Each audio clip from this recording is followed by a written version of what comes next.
السلام علیکم ورحمۃ اللہ وبرکاتہ۔ بسم اللہ الرحمن الرحیم۔ امیر المومنین حضرت سیدنا عمر فاروق اعظم رضی اللہ تعالی عنہ نے اسلامی لشکر کے سپہ سالار حضرت سیدنا خالد بن ولید رضی اللہ تعالی عنہ کو معزول کر کے حضرت سیدنا ابو عبیدہ بن جراح رضی اللہ تعالی عنہ کو سپہ سالار مقرر فرما دیا۔ قلعہ ارقہ اور مرجسلسلہ نامی دو گاؤں کے درمیان ایک قلعہ تھا جس کا نام حصن آب القدس تھا۔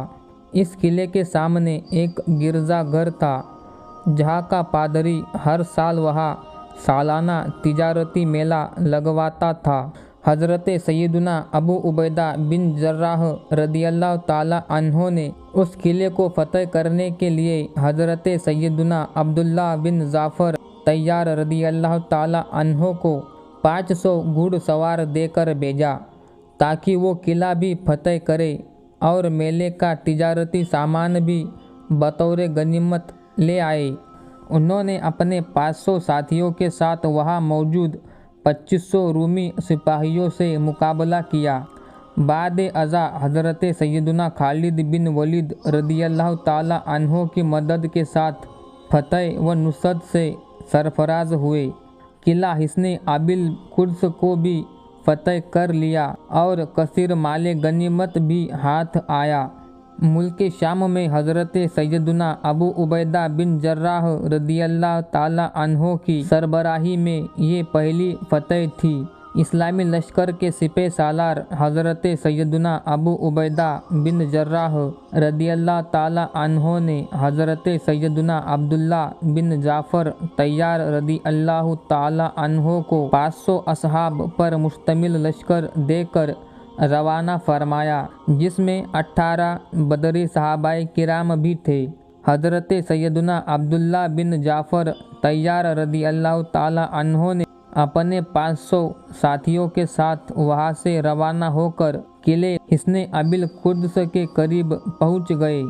سیدنا ابو عبیدہ بن جراح رضی اللہ تعالی عنہ نے انہیں یہ جنگی حکمت عملی دی تھی کہ صبح جب بازار میں گہما گہمی ہو اس وقت قلعے پر حملہ کرے۔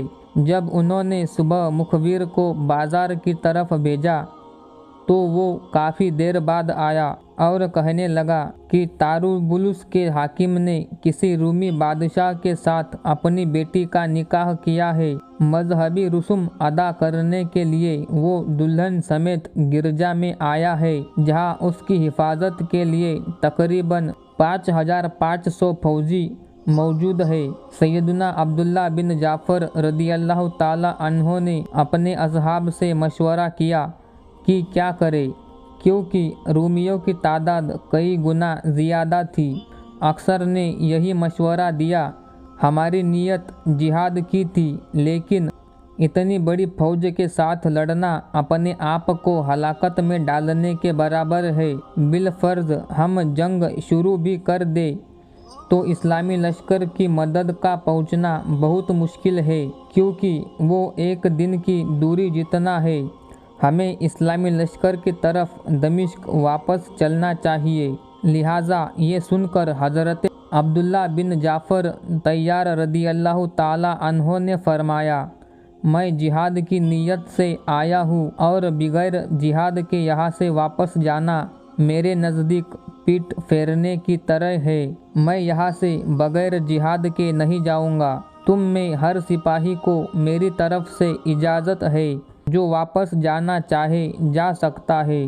جب اسلامی لشکر کے سپاہیوں نے اپنے سردار کی ہمت اور دلیری دیکھی تو ان کا جذبہ بھی جاگ اٹھا اور سب نے بیک زبان ہو کر کہا کہ اے سردار، اب ہم بھی واپس نہیں جائیں گے بلکہ دشمن سے لڑیں گے اور شہادت پائیں گے۔ تمام مجاہدین نے 5 الگ الگ گروہوں کی شکل میں بازار پر حملہ کر دیا۔